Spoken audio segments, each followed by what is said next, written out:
Shalom aleihim, Bisem Yesua Hamasiah. Assalamualaikum warahmatullahi Isa Al-Masih. True God Jesus Christ, bless you all. Segala hormat kemuliaan untuk Yesus Kristus, satu-satunya Allah yang benar. Bapak Ibu Saudara, saya Pendeta Henry Tandianta MBS. Bingkainya adalah kita Indonesia, kita Pancasila ya. Toleransi harus, keberagaman wajib disyukuri. Baik, saya akan membahas sebuah tema. Judulnya begini: Iblis di agama A belum tentu iblis di agama B. Ya, saudara-saudara ya. Iblis di agama A belum tentu iblis di agama B loh. Ya, perhatikan apa yang ingin saya sampaikan karena ini fakta Alkitab ya.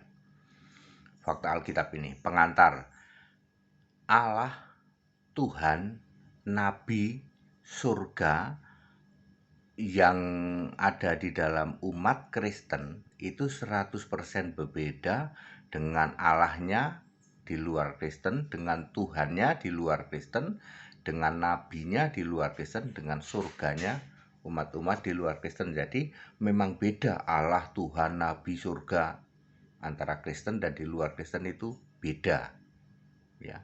Jangankan soal Tuhan, jangankan soal Allah, jangankan soal Nabi, jangankan soal surga, soal iblis saja beda. Iblis yang di Alkitab Kristen saja belum tentu iblis di keyakinan lain. Nah ya, kita nggak mau ngomong yang ini, tapi kita mau pakai fakta Alkitab. Kita mau jelasin dulu iblis di Alkitab.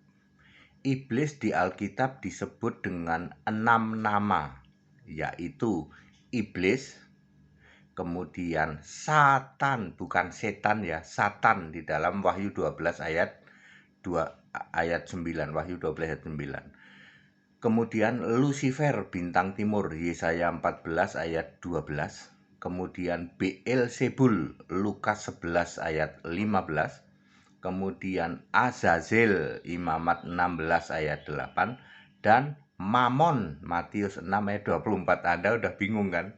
Mamon itu ternyata iblis ya Pak? Iya, Mamon itu iblis. Kok pendeta saya berdoa? Baiklah Bapak Ibu Saudara, kita berdoa supaya Allah memberi hikmat kita mengelola Mamon. Ya. Mamon itu iblis ya, Azazel itu iblis. Anda yang nggak paham kasihan toh, berarti ilmumu cetek banget ya. Itu teologi doang itu ya.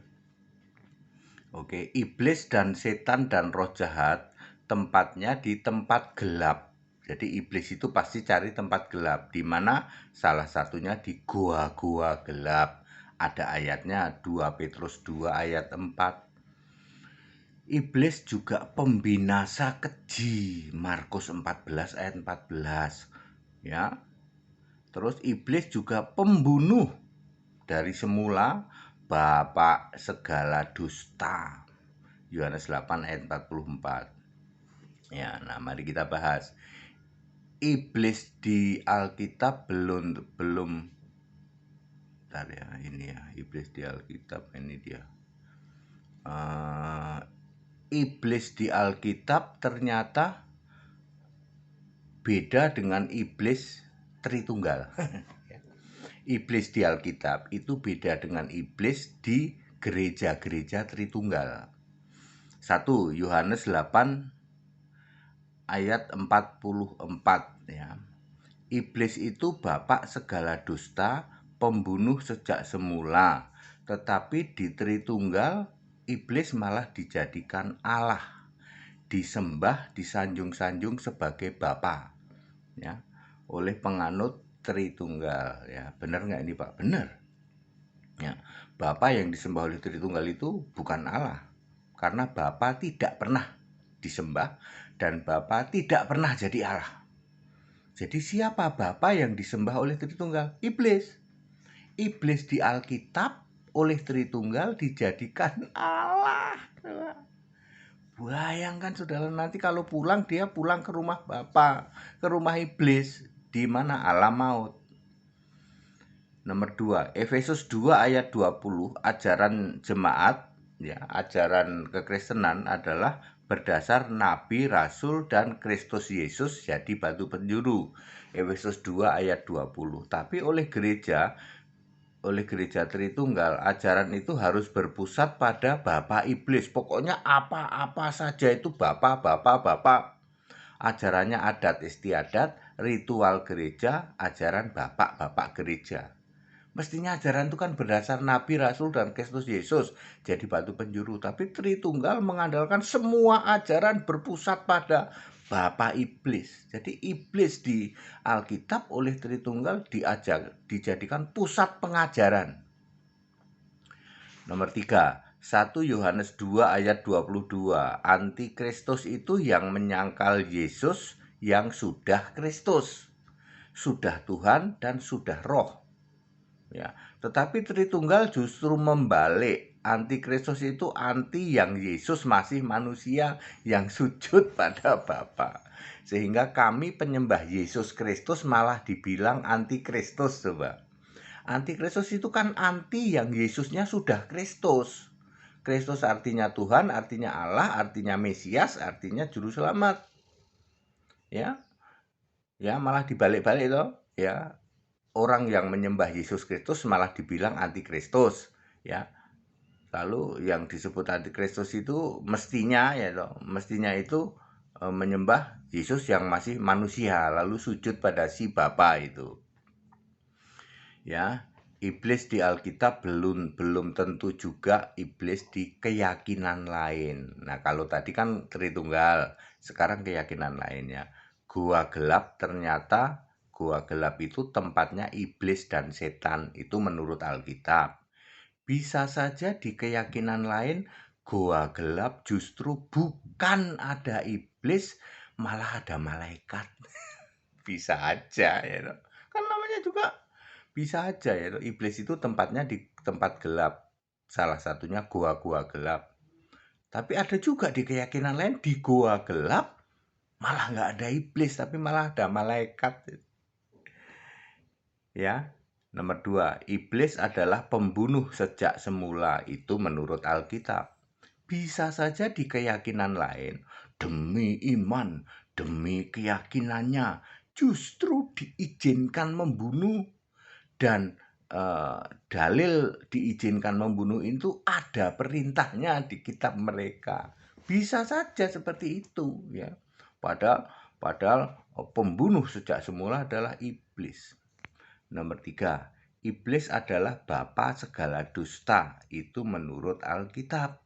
Bisa saja di keyakinan lain diperbolehkan berdusta demi maksud yang ingin dicapai, dan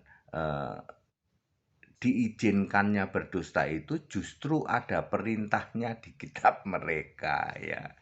Bisa saja seperti itu. Kesimpulan, jangankan soal Allah, jangankan soal Tuhan, jangankan soal kitab, jangankan soal nabi dan lain-lain, itu semua kita sudah tahu bahwa itu tiap-tiap keyakinan itu berbeda-beda. Urusan iblis saja juga beda-beda. Iblis di Alkitab belum tentu iblis di keyakinan lain. Termasuk iblis justru dijadikan Bapa, dijadikan Allah yang disembah oleh jemaat Tritunggal Maha Sesat. Sepertinya aneh, tapi itulah fakta. Toleransi saja, karena semuanya kita sudah tahu, baik Allah, Tuhan, dan lain sebagainya memang beda. Tiap-tiap keyakinan, bahkan sampai soal iblis pun juga beda-beda. Salam. Baik Bapak Ibu Saudara, ini memang fakta bahwa iblis di keyakinan yang satu belum tentu iblis di keyakinan lain. Yang salah satu paling menusuk pikiran kita adalah iblis di Alkitab dijadikan Bapa, dijadikan Allah di Tritunggal. Ya, sehingga Allah ini, sehingga Tuhan Yesus, mereka kan mengimani Tuhan Yesus Tritunggal, ya. Tuhan Yesus harus sujud pada Bapa, pada Allah. Ya, di surga itu Tuhan Yesus masih sujud pada Bapa. Ya, itu ajaran iblis, betul-betul ajaran iblis. Iblis dijadikan Bapa, dijadikan Allah. Padahal seluruh Alkitab tidak pernah ada orang nyembah Bapa, tidak pernah ada orang nyembah Bapa sebagai Allah, nggak pernah ada. Karena Bapa itu adalah kiasan Yesus Allah. Bapa itu adalah panggilan untuk Allah khusus bagi orang-orang Yahudi. Orang di luar Yahudi, orang-orang Indonesia tidak boleh memanggil Allah itu Bapa, dilarang. Ya panggillah Allah.